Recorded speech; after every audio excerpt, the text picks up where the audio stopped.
হুগলি জেলার বেলমুড়ি স্টেশন সংলগ্ন বাহাদুরপুর গ্রামে ২৭শে জানুয়ারি ২০২৫ সোমবার তুষারকান্তি সেনের দ্বিতীয় মৃত্যুবার্ষিকী উপলক্ষে এই এলাকার কমপক্ষে ২০০ জন দুস্থ গরিব অসহায় মানুষের হাতে কম্বল প্রদান করলেন ওনার সুযোগ্য পুত্র প্রসেনজিৎ সেন ও স্ত্রী এবং নাতি। প্রসেনজিৎ সেন বর্তমানে West Bengal petroleum owners working president ও পশ্চিমবঙ্গ কেরোসিন অয়েল অ্যাসোসিয়েশনের হাওড়া জেলা তৃণমূল কংগ্রেসের সম্পাদকের দায়িত্বে আছেন। স্থানীয়দের মধ্যে উল্লেখযোগ্য সুব্রত বন্দ্যোপাধ্যায়, বাগ বেলমুড়ি অঞ্চল তৃণমূল প্রেসিডেন্ট এছাড়াও এই অনুষ্ঠানে বিশিষ্ট ব্যক্তি ও জ্ঞানী-গুণীরা উপস্থিত ছিলেন।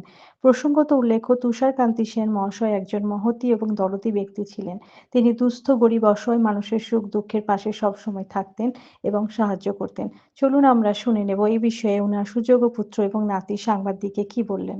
হুগলি থেকে আশিস কুমার ঘোষের রিপোর্ট। মৃত্যুবার্ষিকী অনুষ্ঠানে এই যে মহতী উদ্যোগ কম্বল বিতরণ, এই বিষয়ে আপনি আগত দুস্থ পরিবারের যারা এসেছেন তাদের উদ্দেশ্যে কী বার্তা দেবেন?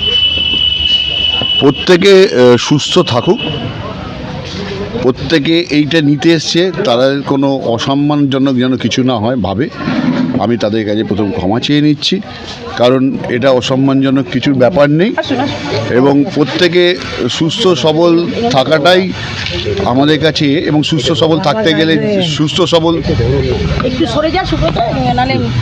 সবল থাকতে গেলে যতটুকু যা দরকার সব আমরা সবাই পাশে আছি, থাকবো। সামান্য কম্বল, আমার মনে হয় এইটুকুন একটা কম্বল দিয়ে কাউকে আমরা ছোট করতে পারি না বা এই করতে, জাস্ট একটা টোকেন মতো। এবং আমার বাবাকে যারা এখানে লোক চেনে জানে, অনেক কাজ করেছে, অনেক বেশি বয়সে অনেক বেশি লোড নিয়েছে। আমার এই বয়সে এইটুকুন লোডটা কোনো ম্যাটারই কাজ করে না।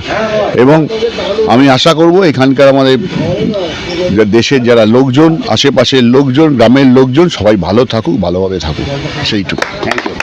এখানে জন্ম ছিল, দাদুর জন্ম ছিল, দাদু এখানে সবাই ভালো চাইতো, তাই জন্য সমস্ত জামা কাপড় দান করতো